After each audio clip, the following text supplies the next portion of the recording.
Hi, and welcome everyone to Storykit Talks, another episode. And today I'm so happy to have an external guest with me. But let's just start with me, of course.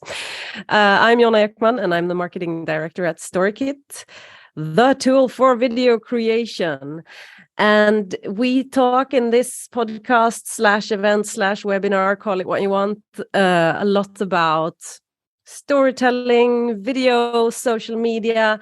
And today we're going to talk about brand, which I'm so excited about. And with us today, we have Ling Koay, who is the CBO, Chief Brand Officer at Oneflow, which is also a Swedish SaaS company. So want to tell me a bit about yourself and what Oneflow is all about? Yes. Hello, Jonna. So good to see you today. And so thank you so much for having me. So my name is Ling and I'm a marketer, I would say, for many, many years. And we met the first time at a marketing event. So it was awesome that we got connected since then. Oneflow is a Swedish startup. It's not so much startup anymore because when I joined Oneflow 5 years ago, we were only 13 people and now we're 150, also publicly listed since April this year. So Oneflow is a contract automation platform that helps many companies to manage their contracts in a very smooth and frictionless way. We are right now have headquarters in Stockholm, but we also have offices in Oslo, in Helsinki, London, Paris, Amsterdam. So we're going out there to dominate the world. But of course, it's the SaaS product as yours is. Any users can log in as long as they have an internet. That's amazing. That's interesting. We need to talk more about this, you and I, because when we started Storykit, we were 12 and now we're 130. So we're kind of in the same... Yes. So we need to talk more about this, but that's not what we're going to talk about today. We're going to talk about brand, since that is what you do and what you know so much about. And just to get things going, I wanted to start to ask the most basic question. What is brand for you? Yeah, so I realized that I started marketing because I had my own brand and creative agency before. That was 20 years ago. And at that time, there was no Google advertising, really. And it was all about selling ideas.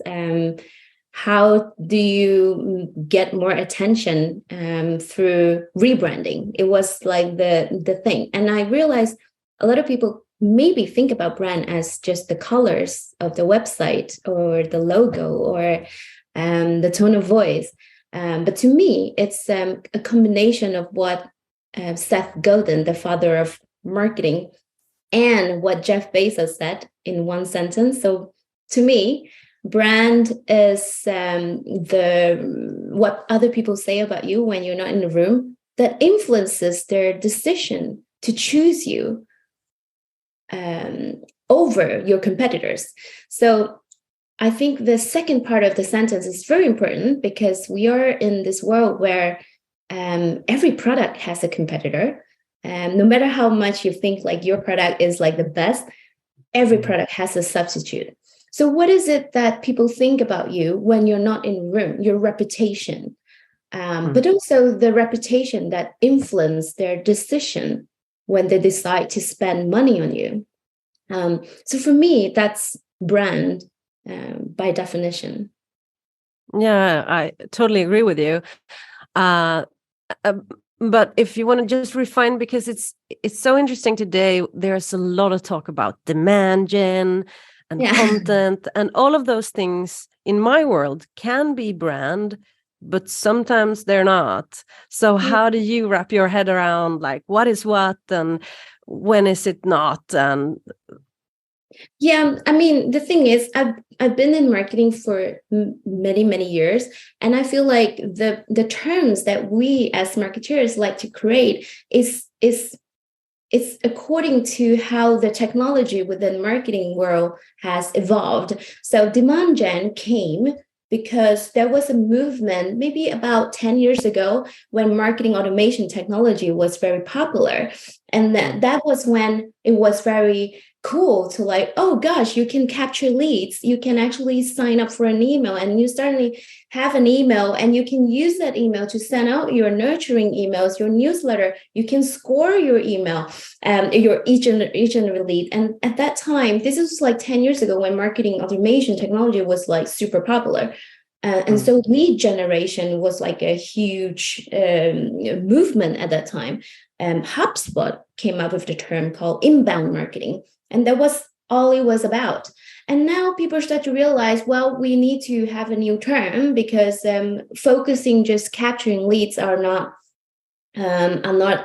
it just doesn't work anymore. Because what happens is that humans want to make the decision to buy. They don't want to be sold to. So with all this, like, I have 50,000 emails in my inbox. So I don't read all my emails. So obviously it doesn't really work, but I kind of, when I want to buy something, I would just go to social media, I'll Google the internet and stuff like that. So what happens is that now we have a new term called demand generation, which is like, don't focus on lead capture, focus on generating demand, focus on making yourself available out there. So when they're ready to buy, they'll think of you. That to me is the brand awareness. That to me is marketing in general. So, but it doesn't matter what you want to call it, right? Like the marketing 101 is all about making sure you're top of mind where your customers are, or your potential customers are. I think we like to complicate stuff, like as marketers, because, you know, number one, maybe it's for your own I don't know, your career path. Like you feel like, oh, if I'm in demand gen, then I have to compete with the brand awareness team. Or I can start talking about marketing attribution and reporting and stuff like that. But I think we make things a bit complicated. You know, in the end of the world, in the end of the day, it's all about making sure that you were able to be there and make an impression, get their attention, get their trust, and earn their preference. Yeah. Whatever you want to call it, that's marketing to me. Even brand. Yeah. Yeah, of course.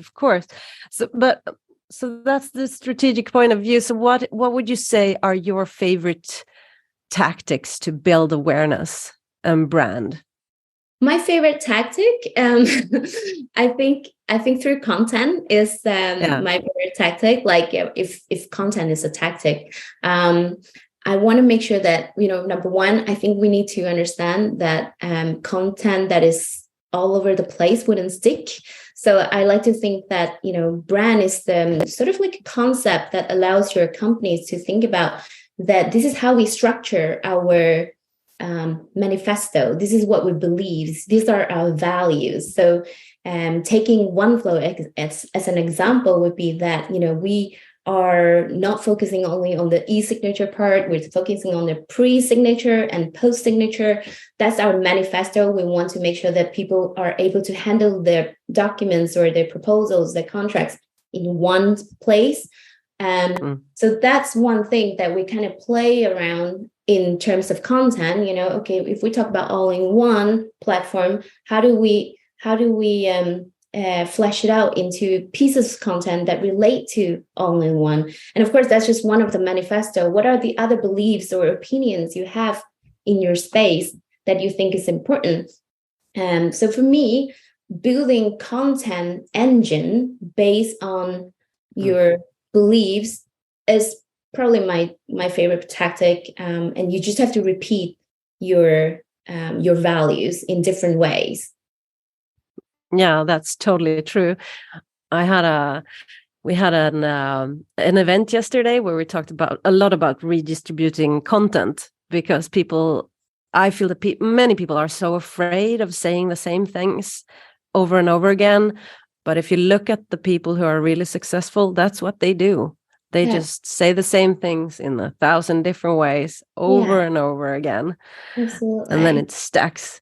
Yeah. So is there anything when it comes to brand and brand awareness that you see, like for 2023, you shouldn't miss out on? Is there any any one thing that's trendy right now?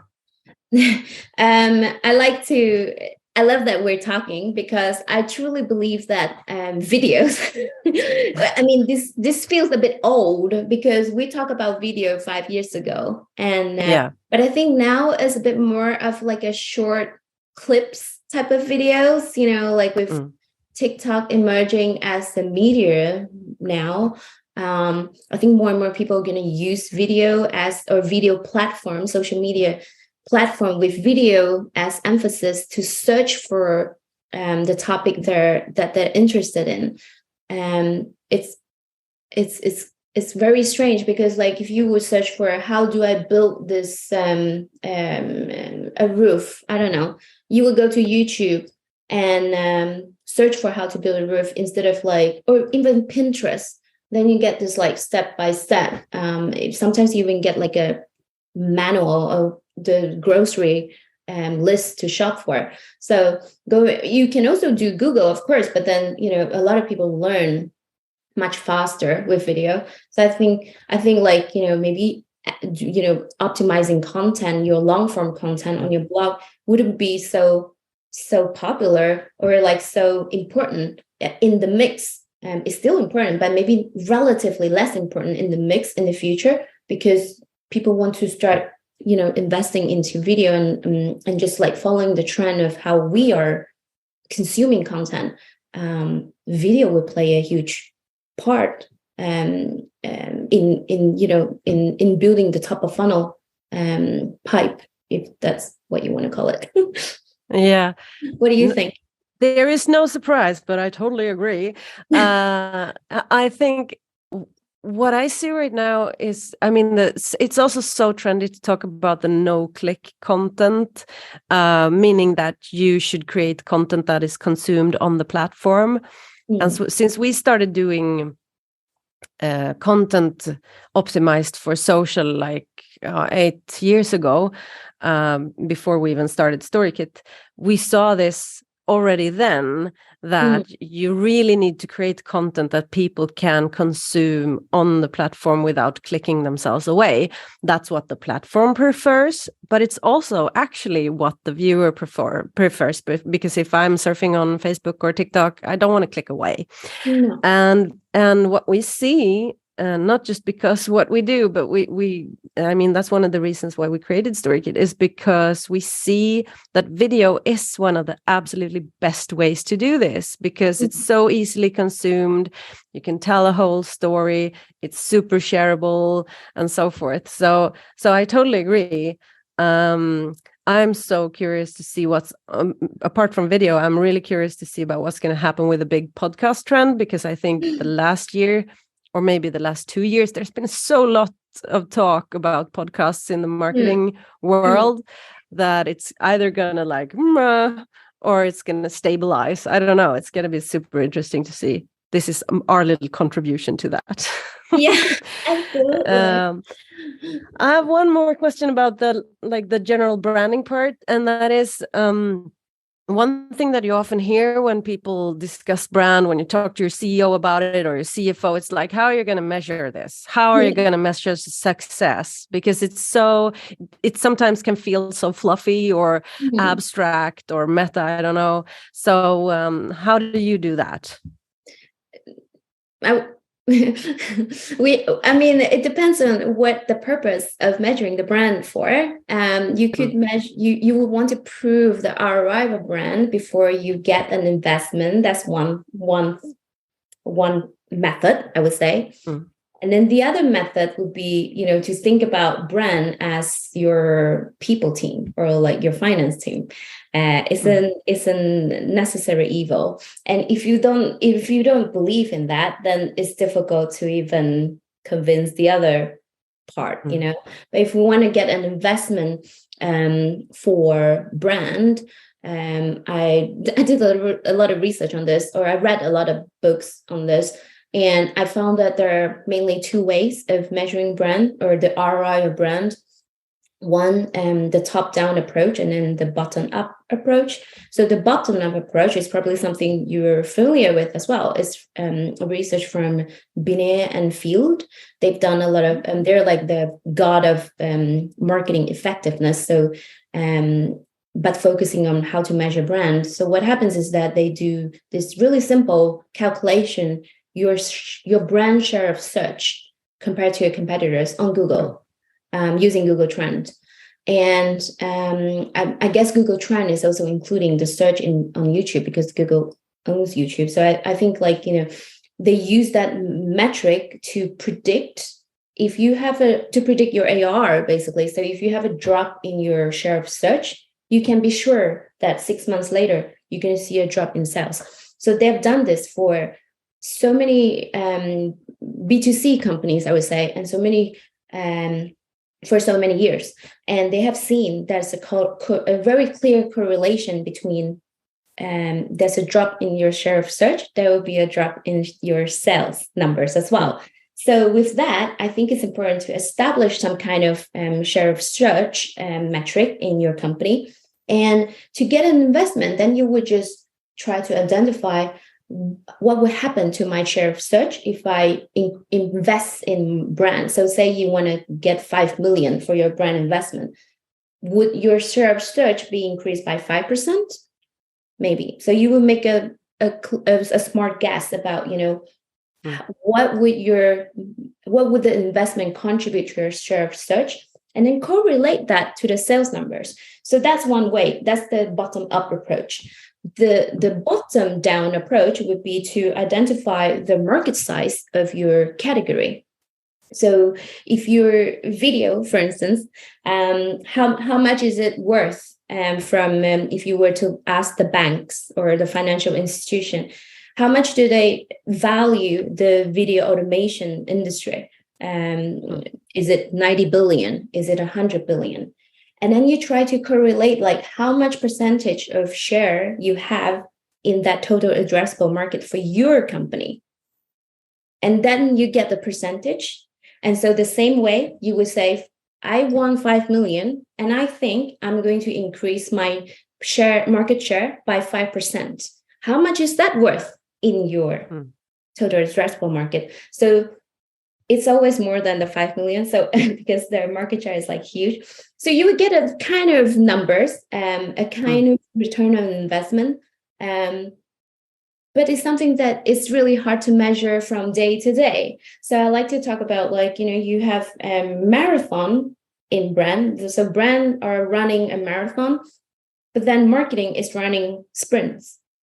You can measure marketing, you can change marketing tactic every day, but you can't really change your brand tactic. There's no way to change your brand tactic because your strategy is the same. If you change your brand strategy, then it's a whole different story. Then your corporate culture is involved. Then the way you communicate with your customer it will be changed. So it's really a marathon. And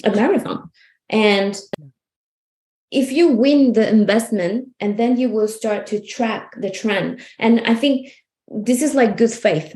And I believe in this because branding has been tested over time. It was the only thing that exists for marketing before Google. So, and a lot of the ads or a lot of the brands that we remember today, Coca-Cola or like Nike or whatnot, you can feel the brand in a way that, think about this. What would a hotel look like if Coca-Cola would build an hotel? If you can explain that in your mind, then they have succeeded in building the brand from the very beginning. And that was before the time digital advertising came into place. So I think you have if we start focusing on direct advertising, which is like brand in the old term, nowadays it's called demand gen, I don't know, but direct advertising, right? If you start focusing on measuring that, then I think you're doing the wrong thing. Yeah. Does that make sense? Super interesting. Yeah, definitely. Super interesting.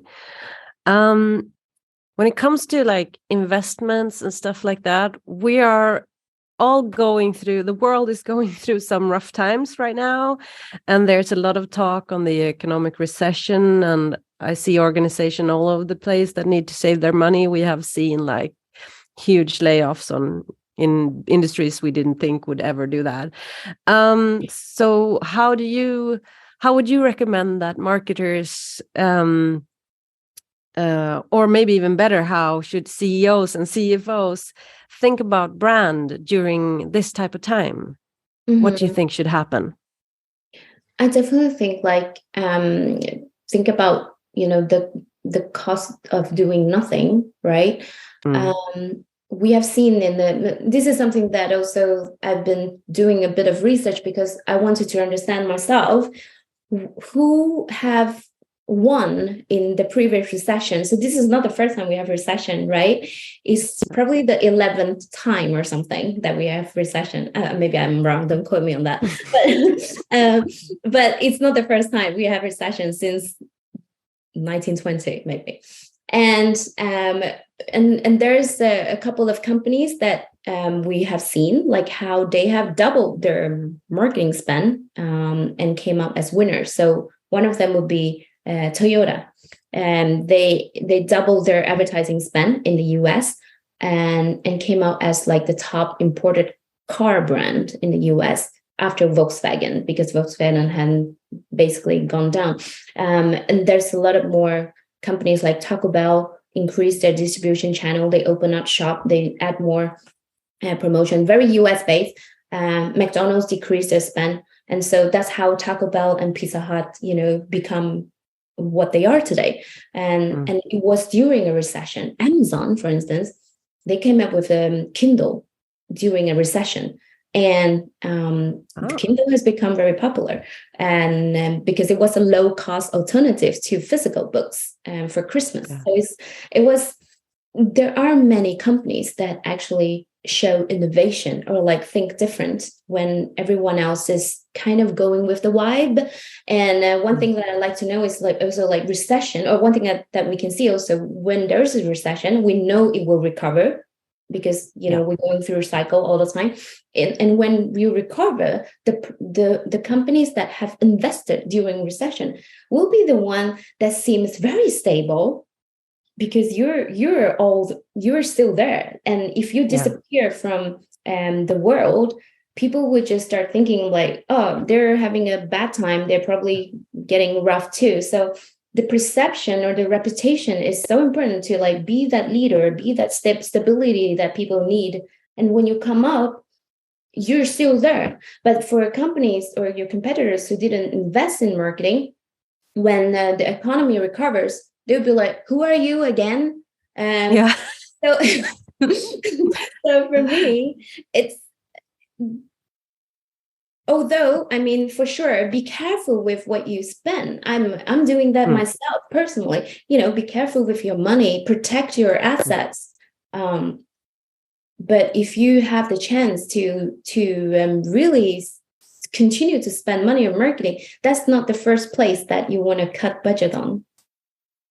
That's true. So how do you at Oneflow today, since we're in the times we are you changing how you talk? Are you changing or adapting your messaging for the times being, or do you just go on with the same? Yeah, I'm so glad you brought that up, because of course the mentality of buyers are different when it's recession. I think we stopped thinking about the nice to have. Even it's Black Week this week. I don't. Maybe some people will spend money because they're probably quite ignorant, but most of the people will be very, protective of their assets, because I'm afraid. I don't know what's going to happen. So the fear and the uncertainty that we have in front of us is holding us back in buying something, in spending our money. So our messaging strategy, instead of like talking about the dream or the scenario that you can have, we want to start talking about how do you maximize the investment that you have already made? How do you get more out of your existing assets? So it could be, I was just thinking like for video, for instance, you can be the extra full-time employees that without the social security spend, you know what I mean? And so like I think people will still spend on technology, but maybe they will look into the technology that will be helping the company to save their costs, but also to maximize their spend that they have. Another thing that we're working on is to focus on our existing customers, because what happens now is that we want to talk about customer support, customer service, all the love and TLC you can get from our team. And I think this is something that human needs in this time of uncertainties. We just need love. We need to be cared for. And in our messaging strategy, we try to be kind and empathetic and really show that we understand everyone is going through this. And we want to make sure that if you go with Oneflow, we will take the best care of you and you will not regret it. And we will be there for you until, the economy recovers. So the messaging strategy definitely have to relate to how the mentality, the recession psychology, I would say, today. Yeah, that's really true, because you don't want to. You're totally true. You don't want to spend the time. You don't have the money to spend on the nice to haves. So you need to feel something else. And I really love what you're saying about making the recipient feel that they're taken care of. Yeah. Because that is also a thing that is super important these days. Also because what we see, and this doesn't only have to do with the recession, what we see is that marketers today need to do more and more, produce more and more, set out, distribute more and more. But the marketing spend hasn't really increased since like the beginning of time.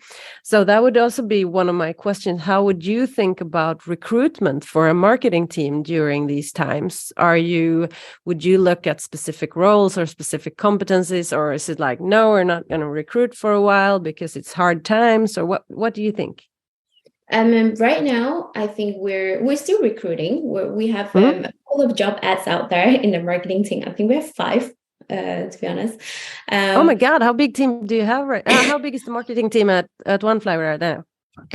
We are 15, I think. I think we just signed 2 marketing managers in France and marketing manager in Amsterdam. So we're at 17 now, and we're hiring performance marketing specialist, product marketing manager, web developer, marketing operations manager, marketing manager in Norway.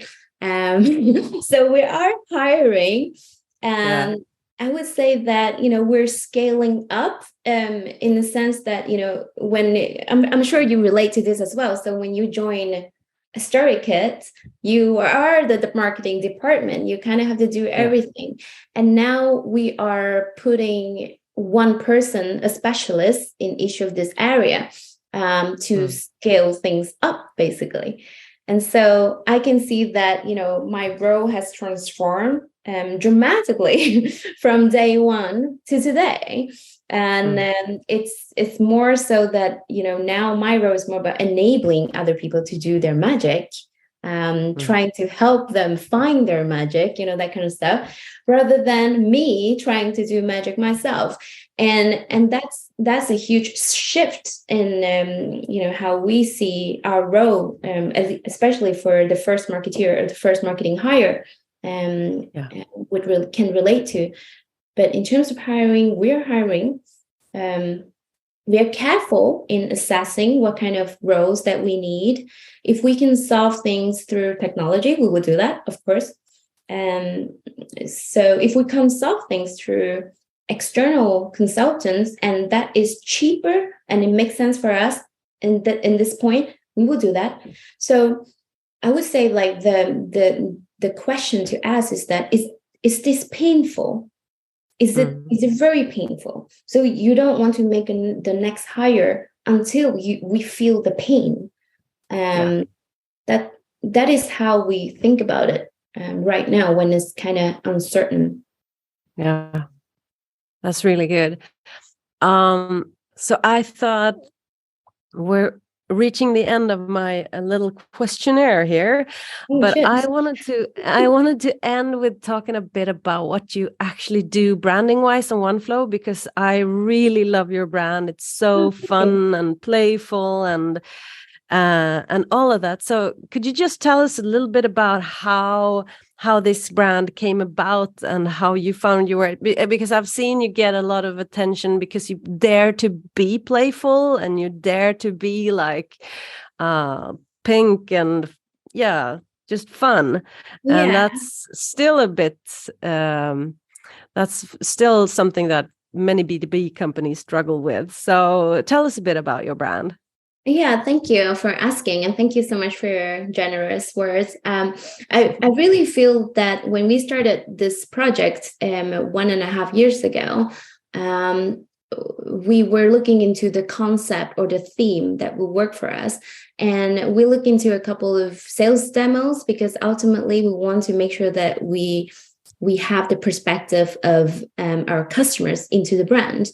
And I wouldn't say that, the marketing team built the brand. It's really the DNA of our customers and combined with our staff at that moment. So 1.5 years ago, we were like 80 people maybe. So before we started doing the rebrand, we sent out questionnaires to our customers, our partners, our staff, collect information, gather them, put them together, but also watch a lot of sales demos. And one of the demos that stuck out to me was this recurring, or a part of the demos that stuck out to us was this recurring surprise or like a wow moment when we show how you can edit your contract even after it is sent. So it's already on the internet, it's already out there, it's already in the email of our prospects, but you can still edit it in real time. And that's something that people was like, huh? You don't have to resend the contract. So it was kind of, and then the salesperson would say, that's the magic. And so magic becomes the very natural theme to work on. And so that is why there is a rabbit. Honestly, rabbit wasn't the first thing that came top of mind. It was the theme concept. And when you think about the theme of magic, so if we think about magic, then we think about rabbit, magic wand, that kind of stuff. And everything that we do, it has to have some kind of magic elements in it. And like I said, now we hire for more people. A lot of times our brand is not just the colors, it's not just the rabbits, it's a lot of the culture. I like to think of it as like a triangle. You have your business, your staff, and then your customers. So between the business and your staff, that's your culture. Between your business and your customers, that's your brand, the things that you see, your personality. Between the customers and your staff, that's to me, social media today it's kind of like the relationship, right? And so each and every touch point of our customers and our staff is a signal to our brand. So building a brand at Oneflow is not just building the brand for marketing team, it's building the brand for our culture as well. Like we want our staff to feel really, really proud with the brand that they carry, that they wear. And so in determining why it has been successful in a way that it has been, why it's so different, is because we have managed to capture the DNA of all this different combination of unique personalities that we have at Oneflow and also our customers. And when they feel involved in the creation of the brand, then they will feel more pride and passionate about the brand. So, that's the magic. Oh, that's the magic. I love it. Let's end with the magic. Thank you so much, Ling, for joining us. And Thank you. Thank you all. I'm just going to say, I don't see any questions. Usually this audience is quite keen on asking questions. So if you have any, you've got a couple of seconds to pop a hand up. But if not, I'm totally fine with that because we have learned so much today. For you listeners out there, we're doing this every second Thursday up until Christmas. So join us in 2 weeks again. And let's talk again, you and I, Ling, because we Yes. have so much in common. Even our Awesome. dress today. Yes, thank you so much for having. Yeah, we even match our earrings and That was fun. colors. We didn't talk about it earlier, so it was just a coincidence. But have a good day, everyone, and see you later. Thank you so much for having me. Thank you. Bye. Have a good day. Bye-bye.